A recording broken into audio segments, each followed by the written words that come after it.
अगर आज तुम्हारा मन बेचैन है, अगर बाहर सब कुछ ठीक होने के बाद भी भीतर कहीं खालीपन, घबराहट, चिड़चिड़ापन या थकान सी महसूस होती है, तो जरा रुक कर सुनो।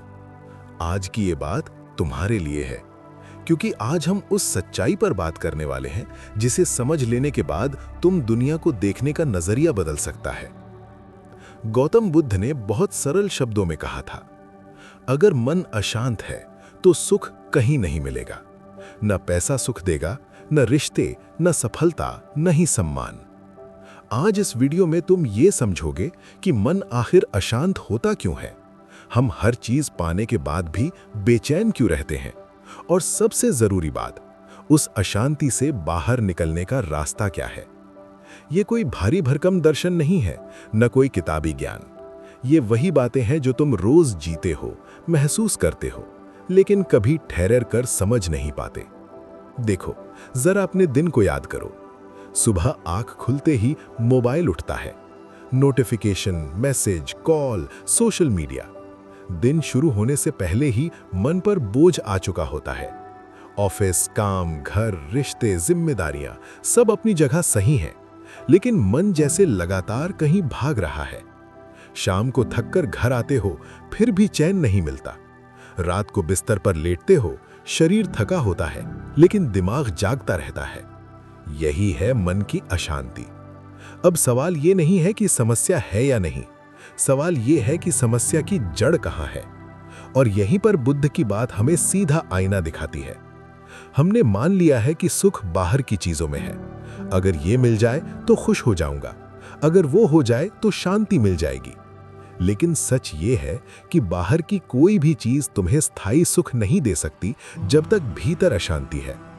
मान लो किसी के पास सब कुछ है, पैसा, गाड़ी, बड़ा घर, नाम, इज्जत, लेकिन अगर उसका मन हमेशा डर में जी रहा है कि कहीं ये चला न जाए, कहीं लोग धोखा न दे दें, कहीं मेरी इमेज खराब ना हो जाए, तो क्या वो सुखी है? नहीं, वो अंदर से उतना ही बेचैन है जितना कोई और। और अब इसके उलट सोचो, कोई साधारण जिंदगी जीने वाला इंसान, बहुत ज्यादा नहीं, बस जरूरत भर, लेकिन उसका मन शांत है। उसे हर वक्त साबित नहीं करना पड़ता, वो हर तुलना में नहीं उलझता, वो हर बात को दिल पर नहीं लेता। ऐसे इंसान के चेहरे पर एक अलग ही सुकून दिखता है।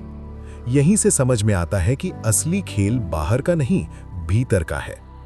गौतम बुद्ध ने मन को सबसे बड़ी ताकत भी कहा और सबसे बड़ा बंधन भी। अगर मन तुम्हारे काबू में है तो वही तुम्हें मुक्त कर देता है, और अगर मन तुम्हारे काबू में नहीं है तो वही तुम्हें कैद कर लेता है। अब जरा गहराई से समझते हैं कि मन अशांत होता क्यों है। पहली और सबसे बड़ी वजह अपेक्षाएं। हम सबको उम्मीदें होती हैं, लेकिन दिक्कत उम्मीदों में नहीं, दिक्कत है उनकी मात्रा में। हम लोगों से, हालात से, जिंदगी से जरूरत से ज्यादा उम्मीद करने लगते हैं, और जब वो उम्मीदें पूरी नहीं होती तो मन टूटता है। हम चाहते हैं कि लोग हमारे हिसाब से सोचें, हमारे हिसाब से व्यवहार करें। हम चाहते हैं कि मेहनत करें तो रिजल्ट तुरंत मिले। हम चाहते हैं कि हम अच्छा करें तो दुनिया हमेशा हमारी तारीफ करे। लेकिन जिंदगी ऐसा वादा कभी नहीं करती।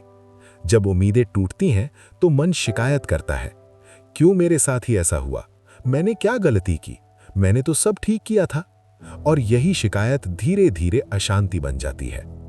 दूसरी वजह, तुलना।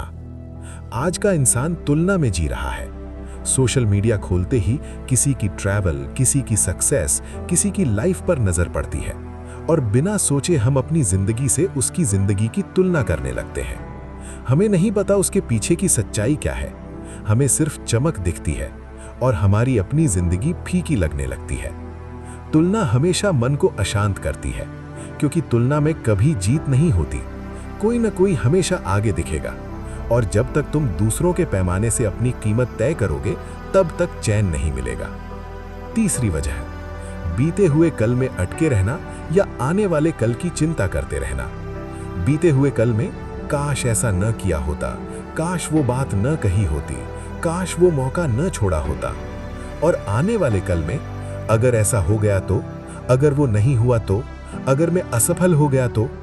इन दोनों के बीच आज का पल कहीं खो जाता है, और जो इंसान आज में नहीं जी पाता उसका मन कभी शांत नहीं हो सकता। बुद्ध कहते थे, जो बीत गया वो लौट कर नहीं आता, जो आने वाला है वो अभी अस्तित्व में नहीं है। तो फिर मन कहाँ टिके? सिर्फ इसी क्षण में। लेकिन हम इस क्षण से भागते रहते हैं। चौथी वजह, हर चीज पर नियंत्रण की चाह। हम चाहते हैं कि सब कुछ हमारे कंट्रोल में रहे, रिश्ते, हालात, रिजल्ट, लोग। लेकिन सच्चाई ये है कि जिंदगी पूरी तरह किसी के कंट्रोल में नहीं होती। जब चीजें हमारे हिसाब से नहीं होती तो मन लड़ने लगता है, और यही लड़ाई भीतर तनाव पैदा करती है। अब यहां एक बहुत जरूरी बात समझो, अशांति बाहर से नहीं आती। कोई इंसान तुम्हें सीधे अशांत नहीं कर सकता, वो सिर्फ एक परिस्थिति देता है। अशांति तब पैदा होती है जब तुम्हारा मन उस परिस्थिति को पकड़ लेता है, चबाता है, घुमाता है। मान लो किसी ने तुम्हें कुछ कह दिया, वो बात हवा में कही गई, लेकिन तुम उसे पकड़कर घर ले आए, बार बार याद किया, उसके मतलब निकाले, खुद से बातें की, और फिर पूरी रात बेचैन रहे। असल में शब्द तो उसी पल खत्म हो गए थे, अशांति तुमने खुद बनाई। यही कारण है कि बुद्ध कहते हैं, मन ही सब कुछ है, जैसा मन वैसा जीवन। अब धीरे धीरे हम उस समझ की तरफ बढ़ते हैं जहां से शांति का रास्ता खुलता है। लेकिन उससे पहले एक और सच स्वीकार करना जरूरी है। हम शांति चाहते हैं, लेकिन शांति के लिए कुछ छोड़ना नहीं चाहते। हम चाहते हैं कि मन शांत रहे, लेकिन हर बात पर प्रतिक्रिया भी देना चाहते हैं। हम चाहते हैं कि भीतर सुकून रहे, लेकिन हर तुलना, हर बहस, हर डर को पकड़कर भी रखना चाहते हैं। शांति कोई चीज नहीं है जो बाहर से मिले। शांति एक स्थिति है जो तब आती है जब मन से अनावश्यक बोझ हटता है। और बोझ हटाने के लिए पहले यह समझना जरूरी है कि तुम अपने मन पर कितना फालतू वजन लादे हुए हो। सोचो, दिन भर में कितनी बातें तुम अपने मन में ढोते हो। किसने क्या कहा, किसने क्या सोचा होगा, किससे क्या साबित करना है, किससे आगे निकलना है, किससे बदला लेना है, किसे खुश करना है। मन एक थैला बन गया है जिसमें जरूरत से ज्यादा पत्थर भरे हुए हैं। फिर हम कहते हैं मन थका हुआ है। बुद्ध का रास्ता बड़ा सीधा है। वो कहते हैं, देखो, समझो और छोड़ दो। न दबाओ न भागो, बस देखो कि मन क्या कर रहा है। जब तुम अपने मन को देखना शुरू करते हो तब धीरे धीरे उसका प्रभाव कम होने लगता है। लेकिन ये समझ एक दिन में नहीं आती, ये एक यात्रा है। और इस यात्रा में पहला कदम है ये मान लेना कि अगर मन अशांत है तो चाहे कुछ भी मिल जाए, सुख नहीं मिलेगा। यहीं से असली काम शुरू होता है। और अब हम धीरे धीरे उन व्यावहारिक बातों की ओर बढ़ेंगे जो मन को हल्का करना सिखाती हैं, जो भीतर की लड़ाई को कम करती हैं, जो बिना दुनिया छोड़े शांति की तरफ ले जाती हैं। और यहीं पर एक बहुत आम गलतफहमी टूटती है। लोग सोचते हैं कि शांति मतलब सब छोड़ देना, जिम्मेदारियों से भाग जाना या पहाड़ों में चले जाना। लेकिन बुद्ध ऐसा नहीं कहते। वो कहते हैं, जहां हो, जैसे हो, वहीं जागरूक बनो। जागरूकता यानी होश। जो तुम सोच रहे हो उसे जानना, जो तुम महसूस कर रहे हो उसे पहचानना, बिना खुद को दोष दिए। जब गुस्सा आए तो खुद से लड़ो मत, बस देखो, हाँ गुस्सा आया है। जब डर आए तो उसे दबाओ मत, बस देखो, हाँ डर है। देखते देखते मन की पकड़ ढीली पड़ने लगती है। लेकिन यहाँ एक और परत है जिसे समझना जरूरी है। हमारी अशांति सिर्फ नकारात्मक चीजों से नहीं आती। कई बार हम सुखद चीजों से भी अशांत हो जाते हैं। कैसे? जब हम किसी चीज से बहुत ज्यादा चिपक जाते हैं, किसी इंसान से, किसी स्थिति से, किसी पहचान से, हम डरने लगते हैं कि कहीं ये छिन ना जाए। यानी सुख भी डर के साथ आता है, और जहां डर है वहां शांति नहीं हो सकती। इसलिए बुद्ध आसक्ति को दुख की जड़ कहते हैं। आसक्ति मतलब प्रेम नहीं, आसक्ति मतलब पकड़, डर के साथ जुड़ाव। प्रेम में स्वतंत्रता होती है, आसक्ति में बंधन, और यही बंधन मन को लगातार अस्थिर रखता है। अब जरा अपने जीवन में देखो, तुम किन किन चीजों से ज्यादा चिपके हुए हो? कहां कहां डर है कि ये चला ना जाए? यही डर तुम्हारी अशांति का ईंधन है। लेकिन डर को समझे बिना उसे छोड़ा नहीं जा सकता, और समझने की ये प्रक्रिया ही ध्यान की शुरुआत है। कोई आंख बंद करने वाली तकनीक नहीं, बल्कि जीवन को ध्यान से देखने की कला। बुद्ध का ध्यान जीवन से भागना नहीं है, जीवन को पूरी तरह देखना है। और जैसे जैसे तुम देखना शुरू करते हो, तुम्हें एहसास होता है कि बहुत सी चीजें जिनके लिए तुम परेशान हो, असल में उतनी जरूरी है ही नहीं। मन धीरे धीरे हल्का होने लगता है। लेकिन इस हल्केपन तक पहुंचने से पहले हमें मन की कुछ और गहरी आदतों को समझना होगा, जिनकी वजह से वो खुद ही अपने लिए दुख पैदा करता है। और यहीं से हम आगे बढ़ेंगे, ठीक वहीं से जहां ये समझ अब और गहरी होने वाली है। जिनकी वजह से वो बार बार अशांत होता है, जिनकी वजह से वो खुद ही अपने लिए दुख पैदा करता है। अब जरा ध्यान से समझो, मन की एक बहुत पुरानी आदत है हर चीज को पकड़ कर रखने की। चाहे वो सुख हो या दुख, चाहे वो याद हो या डर, मन छोड़ना नहीं चाहता। कोई बुरा अनुभव हुआ तो मन उसे बार बार दोहराता है, कोई अच्छा अनुभव हुआ तो मन चाहता है कि वो हमेशा वैसा ही बना रहे। लेकिन दोनों ही स्थितियों में मन वर्तमान से हट जाता है, और जहां वर्तमान से दूरी होती है वहीं अशांति पैदा होती है। गौतम बुद्ध ने इसे बहुत साफ शब्दों में समझाया था। दुख का कारण दुख नहीं है, दुख का कारण है दुख से चिपक जाना। कोई बात तुम्हें एक पल के लिए दुखी कर सकती है, लेकिन अगर तुम उसी बात को बार बार याद करके खुद को जलाते हो तो वो दुख तुम्हारा बन जाता है। अब यहाँ एक बहुत गहरी बात है।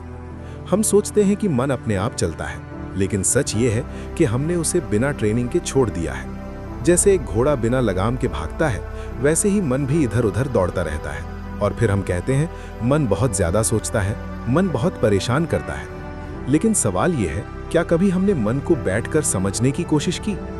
बुद्ध कहते हैं मन को दबाने से शांति नहीं आती, मन को समझने से आती है। समझने का मतलब ये नहीं कि तुम हर विचार को सही मान लो। समझने का मतलब है ये जानना कि ये विचार आया, क्यों आया, और ये जरूरी है या नहीं। अब एक उदाहरण समझो। मान लो तुम्हें किसी ने नजरअंदाज कर दिया। तुरंत मन में एक विचार आया, मेरी कोई कीमत नहीं है। अब ये सिर्फ एक विचार है, लेकिन अगर तुम उसे सच मान लेते हो तो भावनाएं पैदा होती हैं, दुख, गुस्सा, हीनता। लेकिन अगर तुम थोड़ा रुक कर देखो, क्या सच में मेरी कोई कीमत नहीं है, या ये बस मन की एक आदत है खुद को छोटा महसूस कराने की? जैसे ही तुम सवाल करते हो, विचार की ताकत कम होने लगती है। यही है जागरूकता, यही है बुद्ध का रास्ता। अब समझो कि मन सबसे ज्यादा अशांत कब होता है? जब हम खुद से झूठ बोलते हैं। हम कहते हैं मुझे फर्क नहीं पड़ता, लेकिन भीतर से पड़ता है। हम कहते हैं मैं ठीक हूं, लेकिन भीतर से नहीं होते। ये झूठ मन को और भारी कर देता है, क्योंकि जो चीज स्वीकार नहीं की जाती वो अंदर ही अंदर सड़ती रहती है। बुद्ध का रास्ता ईमानदारी का रास्ता है, खुद के साथ ईमानदारी। अगर दुख है तो मानो कि दुख है, अगर गुस्सा है तो मानो कि गुस्सा है। अपने आप को अच्छा दिखाने की जरूरत नहीं है। जब तुम अपने भावों को स्वीकार करते हो तो वो तुम्हें नियंत्रित नहीं कर पाते। अब एक और बहुत आम वजह है मन की अशांति की, हर बात को निजी बना लेना। किसी का मूड खराब है, हम सोचते हैं मेरी वजह से है। किसी ने मैसेज का रिप्लाई नहीं किया, हम सोचते हैं जानबूझकर किया है। किसी ने तारीफ नहीं की, हम सोचते हैं मुझे कम समझता है। हम हर चीज को अपने इर्द गिर्द घुमा लेते हैं, जबकि सच्चाई ये है कि अधिकतर लोग अपने ही जीवन में उलझे हुए होते हैं। बुद्ध कहते हैं दुनिया तुम्हारे बारे में उतना नहीं सोचती जितना तुम सोचते हो कि दुनिया तुम्हारे बारे में सोचती है। इस बात को समझ लेना मन के लिए बहुत राहत देता है।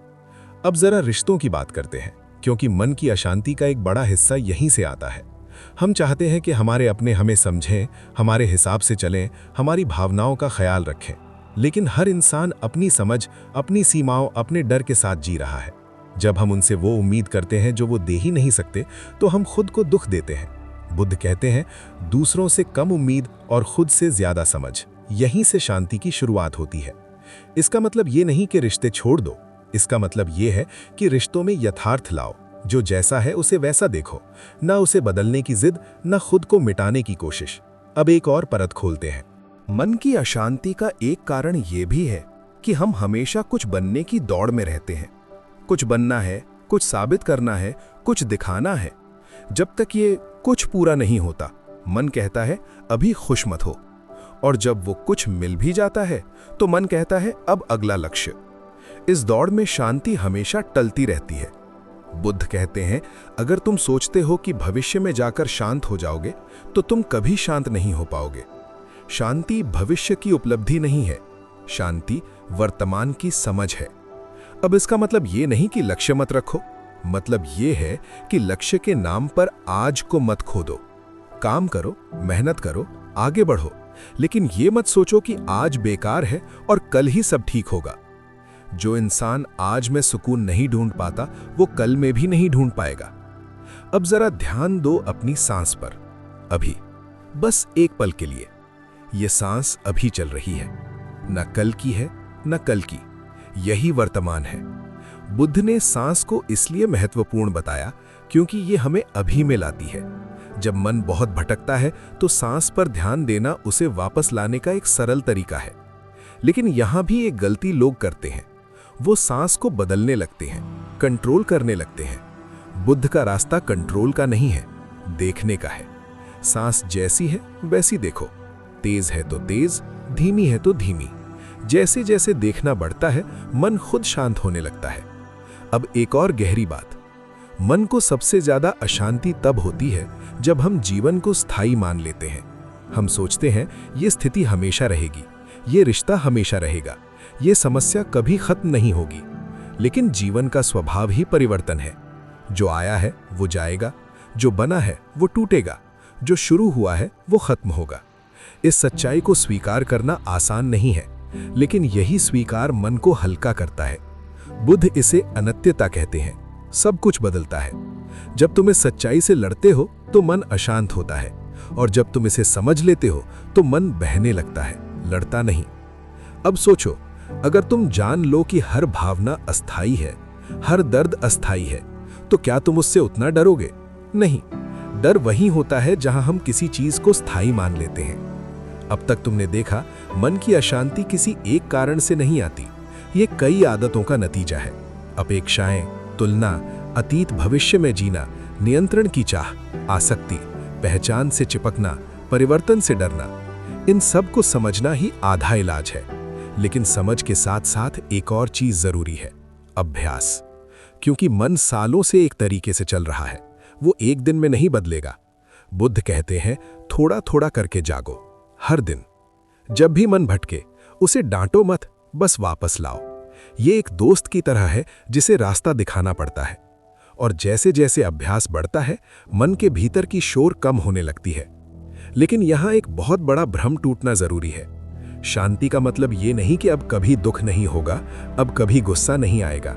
शांति का मतलब है दुख आएगा लेकिन तुम उसमें डूबोगे नहीं, गुस्सा आएगा लेकिन वो तुम्हें चलाएगा नहीं, भावनाएं रहेंगी लेकिन वो मालिक नहीं होंगी।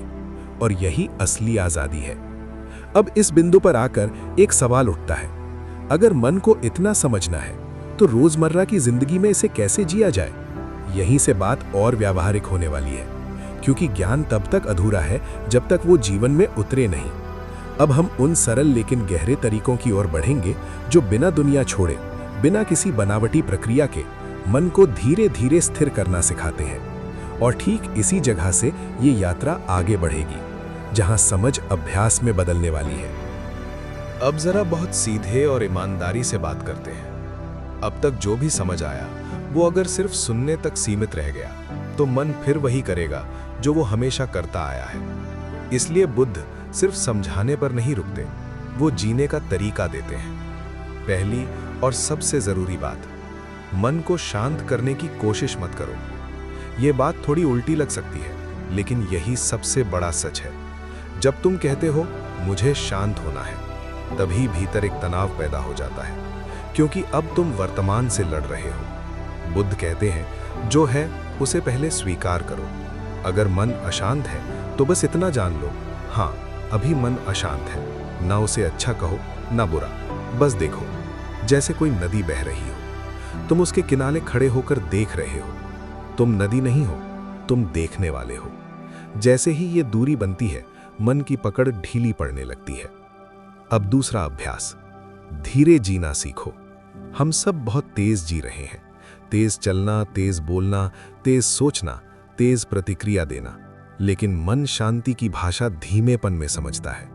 जब तुम खाना खाओ तो बस खाओ, मोबाइल नहीं, सोच नहीं। जब किसी से बात करो तो पूरा सुनो, जवाब सोचते हुए मत सुनो। जब चलो तो जमीन महसूस करो। ये छोटी छोटी चीजें मन को वर्तमान में लाती हैं, और वर्तमान में मन ज्यादा देर अशांत नहीं रह सकता। तीसरी बात, प्रतिक्रिया और उत्तर में फर्क समझो। प्रतिक्रिया तुरंत होती है, उसमें आदत बोलती है, डर बोलता है, अहंकार बोलता है। उत्तर थोड़ा रुक कर आता है, उसमें समझ होती है। किसी ने कुछ कहा, तुरंत जवाब देने की जरूरत नहीं है। एक सांस लो, मन को देखने दो कि वो क्या करना चाहता है। बहुत सी लड़ाइयां सिर्फ इसलिए खत्म हो जाती हैं क्योंकि तुमने तुरंत प्रतिक्रिया नहीं दी। बुद्ध कहते हैं मौन भी एक उत्तर है, और कई बार सबसे बुद्धिमान। चौथी बात, अपने विचारों को सच मत मानो। हर विचार सच नहीं होता, हर सोच हकीकत नहीं होती। मन एक मशीन है जो सोच पैदा करती है, लेकिन वो सोच तुम्हारा अंतिम सत्य नहीं है। जब मन कहे मैं काफी नहीं हूं, तो उसे मानने से पहले देखो ये विचार आया है, लेकिन क्या ये सच है? जैसे ही तुम विचार को देख पाते हो, वो तुम्हें नियंत्रित नहीं कर पाता। पांचवी बात, कृतज्ञता लेकिन जबरदस्ती नहीं। कई लोग कहते हैं जो है उसी में खुश रहो, लेकिन अगर भीतर दुख है तो ये बात खोखली लगती है। बुद्ध का तरीका अलग है। वो कहते हैं पहले देखो कि अभी क्या है। सांस है, शरीर है, देखने की क्षमता है। इन छोटी छोटी चीजों को देखना मन को अभाव से बाहर लाता है। कृतज्ञता कोई लिस्ट नहीं है, ये देखने की आदत है। छठी बात, अकेले रहना सीखो। अकेलापन नहीं, अकेलेपन से दोस्ती।